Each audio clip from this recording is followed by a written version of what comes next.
Welcome to Networking RX, a podcast devoted to helping business professionals like you enhance your networking skills in order to become more proficient giving and receiving quality business referrals and improving the overall quality of your life and the lives of those around you.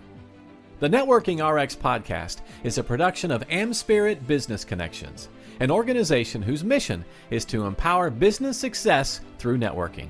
Welcome back to the Networking RX podcast. I'm your host, Frank Agan, founder and president of AmSpirit Business Connections. Thanks for tuning in. Thanks for subscribing. Thanks for sharing with others. I know you probably feel like I say that all the time, and I do. It's just kind of a little script here. I do a couple things when I start the podcast. I jump in with that, and it's for some odd reason I rub my hands. I don't know. It's probably for luck. But anyhow, our numbers are up, so I appreciate to the extent people are talking about this and sharing the podcast with others.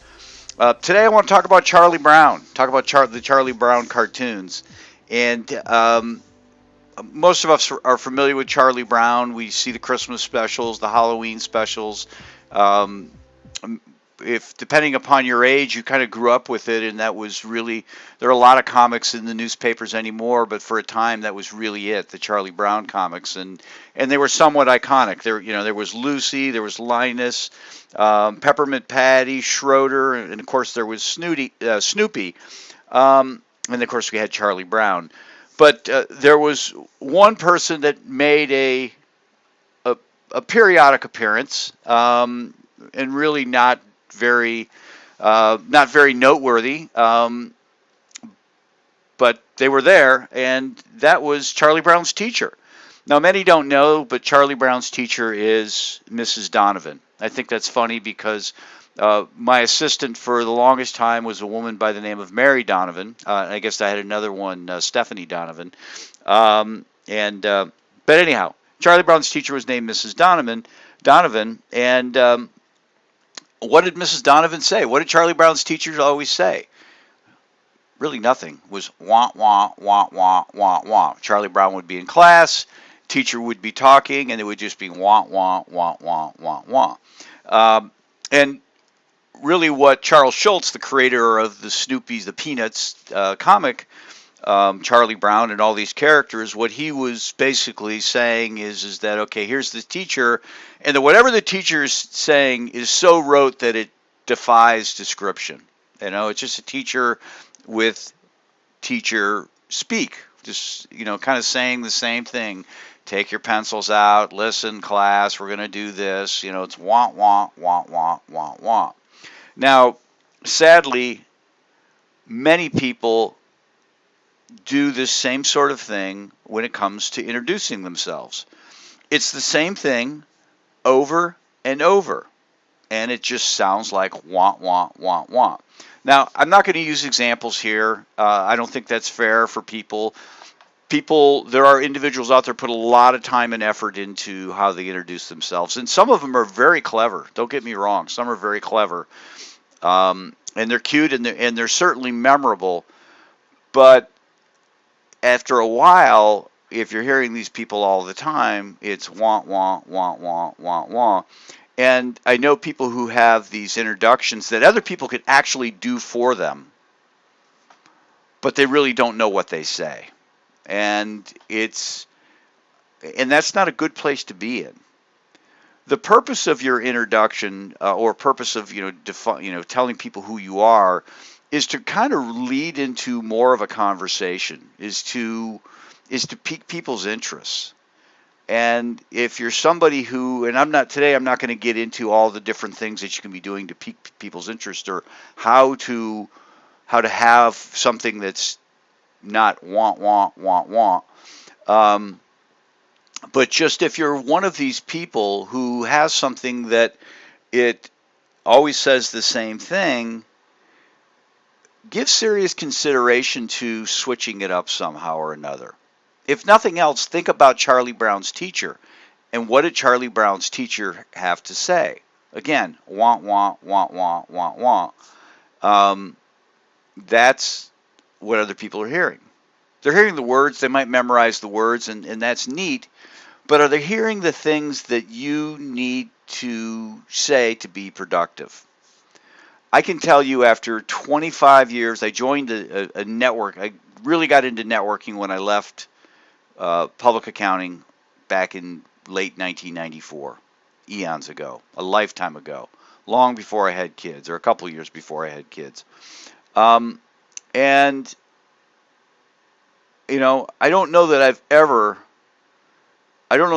totally settled on, here's the best way to kind of describe myself.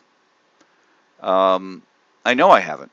Looking at different things that I've written over the years, it's always kind of changed. It's been one thing, then another, then another. Hey, this is a better way to describe it. This is a better way.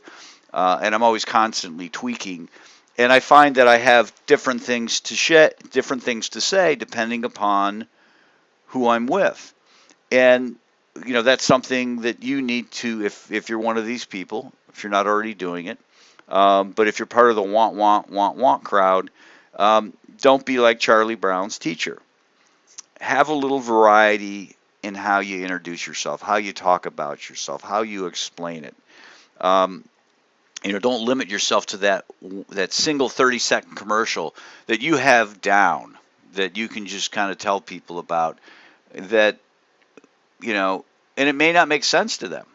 It really, it may not make sense, and they may not tell you it doesn't make sense, or it may not hit, and they're not going to tell you it doesn't hit.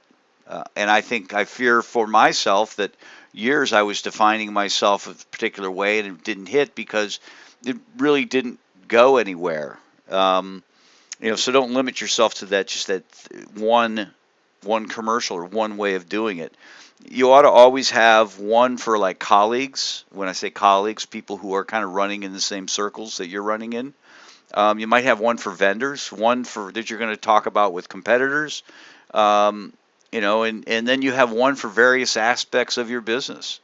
I mean, if you're an attorney or a financial advisor, there's lots of different things that you do, and you can talk about any of it and all of it in your introductions. So if you're an attorney, obviously if you're an attorney and you're a copyright attorney and that's all you do, well, even still, I mean, copyright, even as a copyright attorney, there's written word, there's music, there's lots of different aspects, there's video, there's lots of different aspects to being a copyright attorney. I don't think anybody out there has a business that is so vanilla, so working on an assembly line where all you're doing is putting in the third lug bolt on a Buick LeSabre or whatever. I don't even know if they make them anymore. But you know what I'm saying? It's like, this is all I do. Third lug bolts. Everybody has so much to what they do. I know for myself, when I practiced law, there were lots of different things that I did, and I would really kind of change up my message depending upon who I was talking to. And if I was talking to a business broker or a group of business brokers, I would talk about the aspects of my business related to helping people buy and sell businesses, because that's the circles they're running in. But then if I'm off, giving a program or talking to somebody who's part of the Inventors Club, people who are, kind of innovating and coming up with new products, I would talk about, my experience in getting businesses started and, setting them up so they're ready for, future capital infusions and so on and so forth. And if I was, talking to somebody who was working for somebody looking to retire, I might talk about estate planning. So I had lots of different things to talk about. And you should too. You should too. And what you need to do is you need to create an entire menu of different things that you say. And I don't think that, you need to know it so well. I mean, obviously I talk here, I say the word I stumble, I trip up on words, and now that I'm going to say this, I'll hear it from a lot of people, but I've never had somebody come to me and say, "Oh my gosh, you have so many little flubs in your just like that. You have so many flubs in your podcast." They don't say those things. They just listen through them and listen for the content. And it's the same thing with respect to when you're introducing yourself with your 30-second commercial. People aren't going to worry so much about the perfection. They're going to listen for really what you have to say. Now, obviously, if you're just totally fumbling with your verbiage and it's not coherent, it's a problem.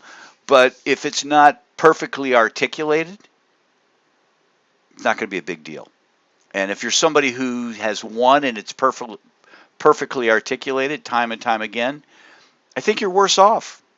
Again, I think that's my opinion. But when I hear people kind of going through the same thing and everybody being able to finish their sentences, it's fun, it's neat, it's creative, but I don't know that it's effective. I'm pretty sure it's not as effective as it could be. And you just having, one size fits all introduction for yourself is not where you want to be. So, quick little lesson. Take a lesson from Charlie Brown's teacher. Don't be, with the things coming out. Don't have the things coming out of your mouth being so rote, so routine that it just becomes white noise in people's minds. You'll be further off ahead. It'll spark conversation. Even the little ahs like I've just did, those are okay. Those are okay. Have variety, have a menu, have differing things to say, change up what you have to say depending upon the audience and the situation, what you're looking for.